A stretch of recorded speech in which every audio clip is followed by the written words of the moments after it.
ګلونو په ګیدیو مې ګیدی لوبدلی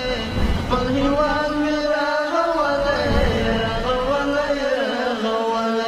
خپل هېواد مې راغولی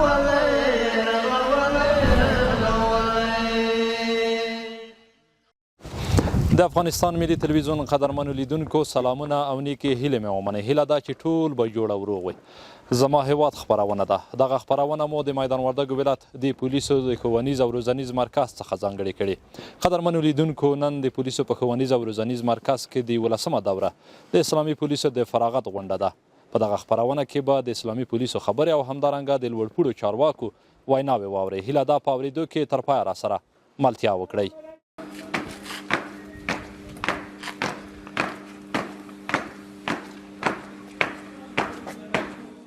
دا اسلامي پولیس چې ملاوې د هیواد او هیوادوالو لپاره د خدمت په موخه تړلې د میدان وردګو ولایت له ښوونیز او روزنیز مرکز څخه فارغ شول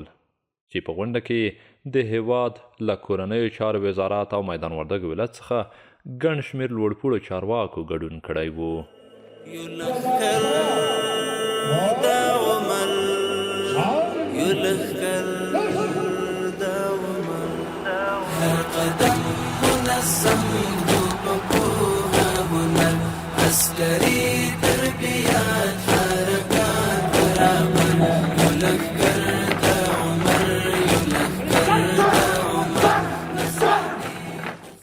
دا د میدان وردګو ولایت د پولیسو له ښوونیز او روزنیز مرکز څخه د پولیسو د فراغت 11مه دوره ده چې تر دې دمه یې ګڼ شمېر اسلامي پولیس ټولنې ته د خدمت لپاره وړاندې کړي دي او په دې دوره کې هم 525 تنه اسلامي پولیس او 82 تنه ساتنمنان د ټولنې د خدمت په موخه فارغ کړل. او د خپل اسلام د بقا په خاطر مونږ تیار یو تیار په بها د خپل سر مونږ تیار یو. زمونږ نننی فراغت چې وسو د 11مې دورې د سرتیرو 525 تنه او همداراز د ساتنمنۍ لومړی دوره چې 82 تنه وو. په دې کې نن ورځ د فراغت غونډې تاسو هم شاهدان وئ. ماشاءالله ټول محصلین په ښه شوق او په میړانه سره درسونه ولوستل او فارغ شول. دا دوره کې د محصلینو لپاره چې موږ کوم تعلیمات په نظر کې نیولي وو، اسلامي تعلیمات د عملیات پولیس، تکتیک پولیس او د جمع نظام په برخه کې، د حقوقو او د جنایي برخه کې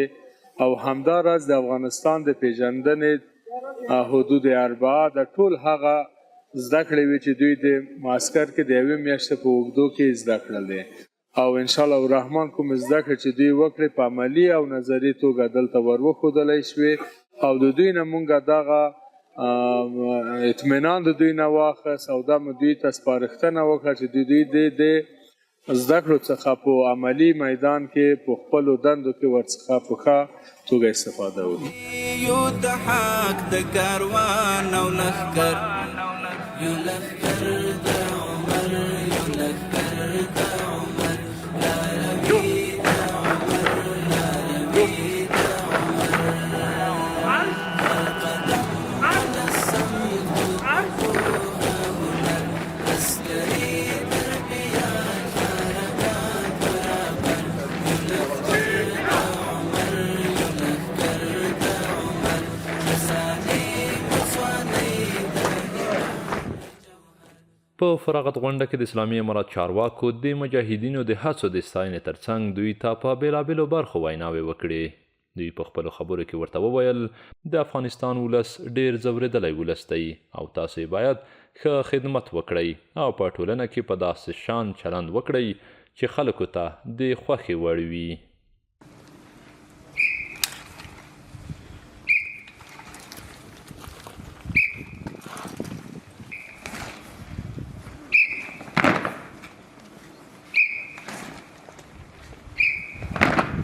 استادان او مسؤلین د ښوونیز مرکز چې د دغو حاضرو محصلینو په زده کړه کې زیات جار او کوشش ایستلی ده او له دوی سره په کم وخت کې ډېرې هلې ځلې کړي دي او دوی ته یو څه ور زده کړله ټولو نه مننه کوم الله جل جلاله دې اجر ورکړي او هغه محصلین چې په کم وخت کې دلته ډېرې څه زده کړله هغوی ته هم الله جل جلاله نه اجر عظیم غواړو الله جل جلاله دې په دغو زده کړو باندې دوی ته عمل ور نصیب کړي ورونو دا چې د موږ د زده کړو وخت ډېر کم و تقریبا 1 میاشت ټاکل سوی و دا معلومه ده چې په یوه میاشت کې جمعې هم راځي طبعا څه مریضي به هم د محصلینو ته پېښه سوي څه نور مشکلات به هم ورته پیدا سوي خو بیا هم د استادانو زیار او کوشش او د محصلینو تکلیف او زحمت او خولې تویېدل او څه ډېر تکلیف یې په ځان باندې راوستله ډېر څه انشاءالله زده کړي دي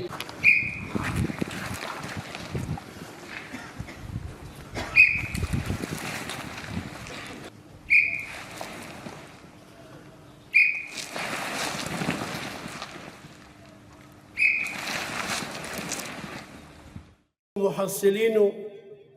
او استادانو او د دې تعلیم تربیه د مرکز ټولو منصوبینو ته د فراغت د غونډې مبارکي ورکوم الله پاک دې ستاسو د خدمتونو خپل در کې قبول او منظور کړي محترمو چې کم نمایشات وشو په دې لږ وخت کې چې کم ملګرو زده کړې کړي دي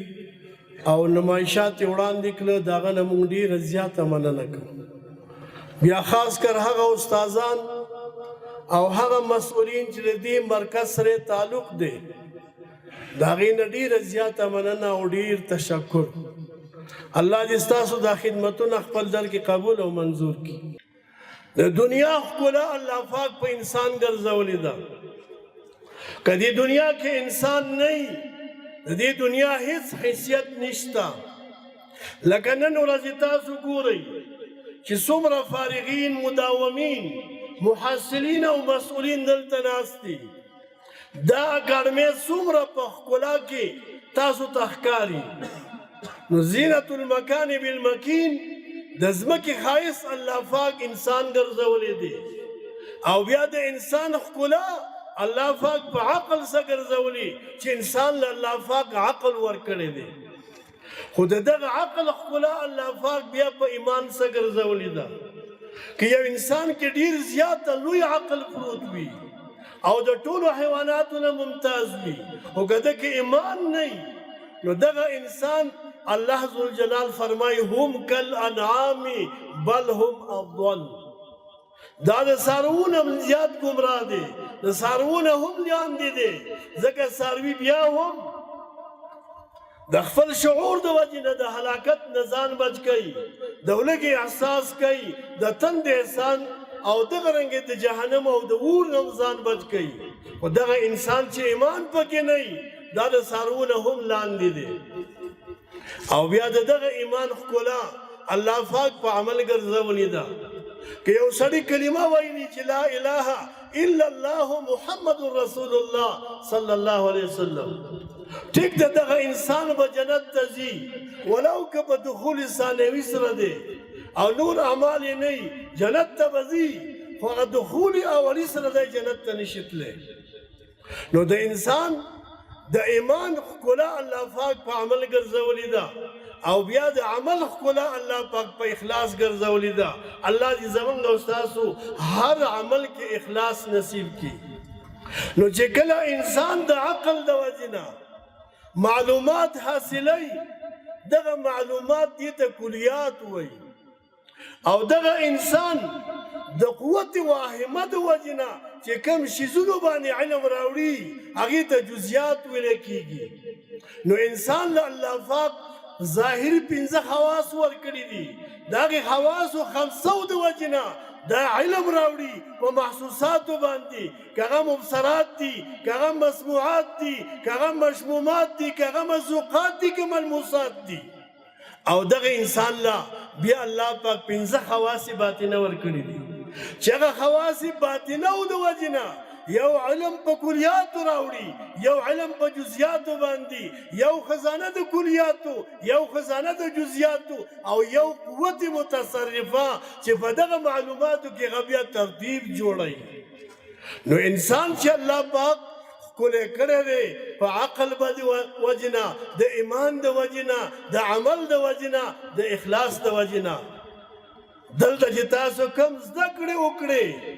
الله دې وکړي چې دغه زده کړې بیا خپل بخښنو کې عملي کړي. ځکه زمونږ او ستاسو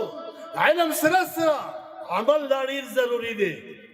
په کومو بخښنو کې چې تاسو خدمت کوئ، چې تاسو د دې زده کړو، د دې قدرونو او د دې نهادونو اظهار په خپلو مواردو کې وکړئ. چې کوم اولس سره ستاسو مواجه کېږئ، کوم اولس سره ستاسو ربط او تعلق دی، چې هغه اولس هم دا احساس وکړي چې واقعي دې ملګرو یو میاشت زده کړه وکړه او هغې د یو میاشت د اثر او د عمل د وجې نه د دوی په افعالو کې، د دوی په اخلاقو او کردارو کې چې کوم دی فرق راغلی دی.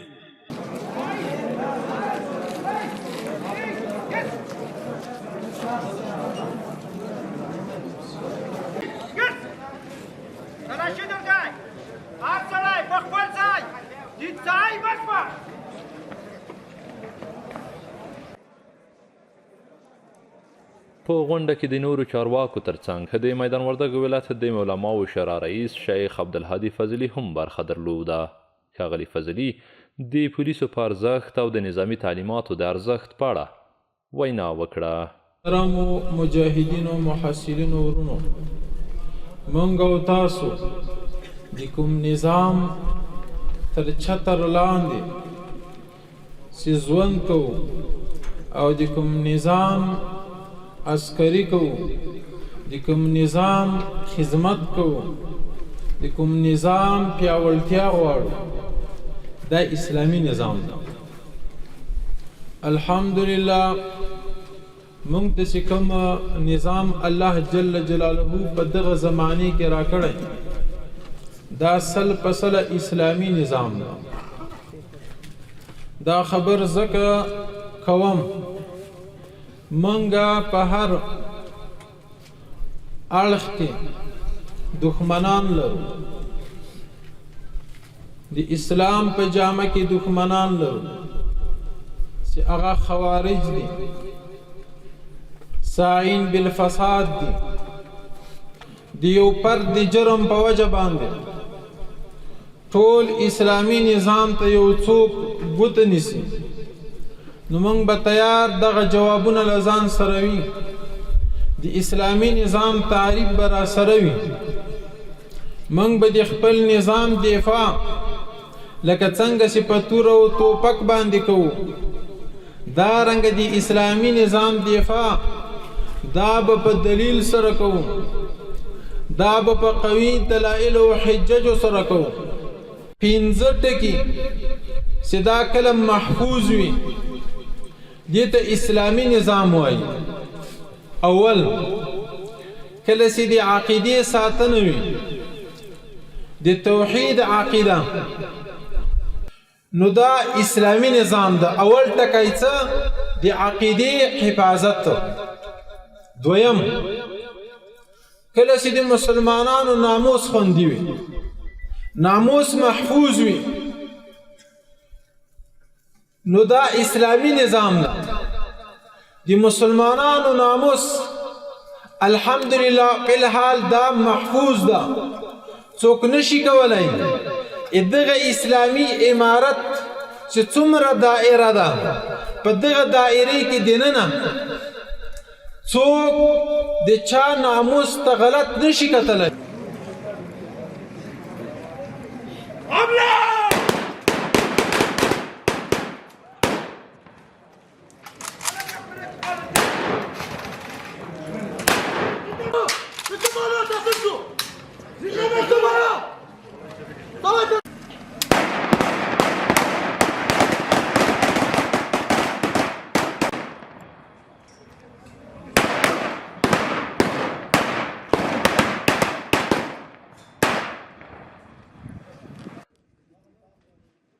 په غونډه کې فارغ شوو پولیسو نظامي مانورې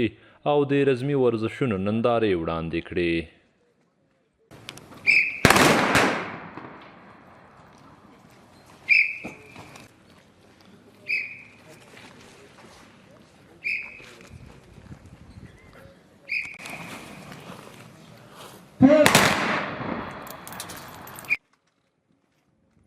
پولیسو وویل په لږه موده کې ډېر څه زده کړي چې ټولنې ته د خدمت په موخه به ترې کار واخلي. دوی وایي له وړاندې پکې ډېر زیات بدلون راغلی دی.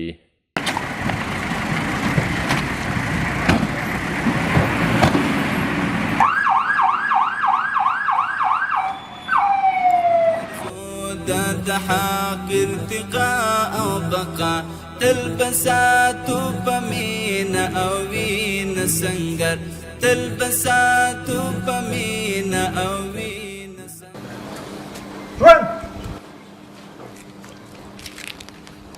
د افغانستان اسلامي امارت پر صادقانه خدمت کوم. نعره تکبیر. موږ دلته اعداد وکړو یوه میاشتنۍ زده کړې مو کړې کې مسلکي زده کړې وې تعلیمي زده کړې وې. استادانو الحمدلله موږ ته ډېرې محصرې زده کړې موږ ته راکړلې او موږ ډېرې مهمې زده کړې وکړې دلته او ټول ملګري انشاءالله الرحمن مسلکي زده کړې وکړې او ډېر پرې خوشحاله یو ډېر پرې خوښ یو او ډېر څه مو زده کړل. هیوادوالو ته هم دا ډاډ ورکوو چې انشاءالله الرحمن موږ به په ډېر اطمینان او ډېر په مهارت تکتیکونو زده کړه باندې سمبال شو. انشاءالله الرحمن موږ به تاسو د سر مال خدمت امنیت ټول به ساتو په نه ستړېدونکي هلې ځلې به کوو انشاءالله الرحمن. الحمدلله موږ هر څه زده کړل او ولس ته دا ډاډ ورکوي چې تاسو هیڅ کومه نوعه تشویش مه کوئ او نه کومه نوعه تشویش وکړئ. موږ تاسو ته د تاسو سر د تاسو ناموس تاسو د هر څه لپاره موږ ولاړو که شپه وي که ورځ وي بس موږ دا ډاډ او دا اختیار ورکوي چې تاسو هیڅ نوعه وارخطایي مه کوئ. الحمدلله امنیت ډېر برقراره دی. امنیت په هر ځای که شپه وي که ورځ وي هر څوک چې ګرځي هیڅ مشکل نشته دی. امنیت 100% برقراره دی الحمدلله. او د 012 کې د تاریخي آثارو محافظین یو او دلته تقریبا یوه میاشت کېږي چې موږ زده کړه وکړه په دې مرکز تربیوي مرکز کې. نو ماشاءالله موږ د هر شي پر برابر باندې ډېر لاسته راوړنې لرو. خامخا انسان دی اوس موږ دلته پر اړخیزه برخه کې زده کړې کړي. عقیدوي درسونه موږ دلته وویله، مسلکي درسونه مو وویله، د پیري و د ګزمې و یعنې د ولس سره د چلن پر برابر باندې استادانو زموږ سره دلته ډېر زیار کړی دی. نو موږ ډېر خوشحاله یو چې هر سړی زموږ په رأس کې په دا حکومت کې یا په نظام کې اوسیږي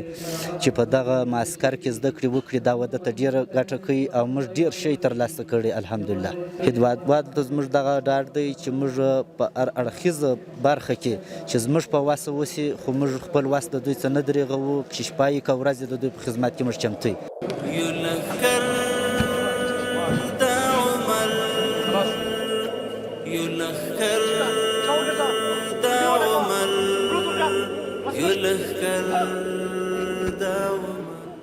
میدان وردګو روزنیز مرکز یوازینی لوی او غټ مرکز ده چې په مجهزو تاسیساتو باندې جوړ شوی امار شوی ده او چې د دوی په یوه دوره کې موږ تر 3000 تنو محصلینو گنجایش لرو. اما نظر په دې تشکیل سره چې اوس موږ فعلا استادان لرو 82 تنه د تدریسي په برخه کې استادان او مدیر صاحبان او مسئولین کار کوي چې دې ته موږ په 1500 تنه محصلین په یو وخت کې د روزلو لپاره هم استادان چمتو دي او هم مرکز د دې ظرفیت لري. نو موږ د مشرانو ته او د افغانستان ولس ته دا ډاډ او اطمینان ورکوو چې استادان او زموږ مرکز مسئولین په هر نوع شرایطو کې آماده دي چې خپل مجاهدین په ښه توګه وروزي او د افغانستان اسلامي امارت او د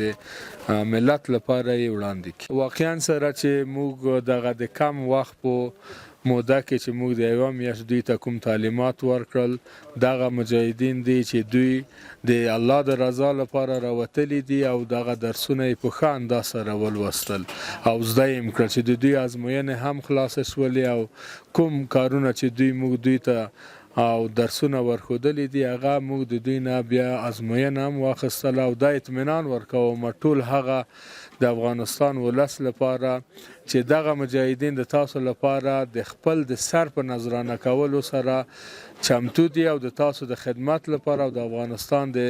استقامت او ازادۍ لپاره به ان شاء الله الرحمن دوی د خپل سر په بیه به خدمت کوي. د افغانستان ملي تلویزیون قدرمنو لیدونکو زما هیواد خپرونه وه چې له میدان وردګ ولایت څخه مو درته برابره کړې وه. په دغه خپرونه کې مو د هیواد د کورنیو چارو وزارت د استازو او همدارنګه د میدان وردګ ولایت د چارواکو او د مسؤلینو خبرې واورېدې. زموږ د نن ورځې خپرونه پر همدې ځای پای ته رسیږي. تر بیا مو په بخښونکي او متعال رب سپارم.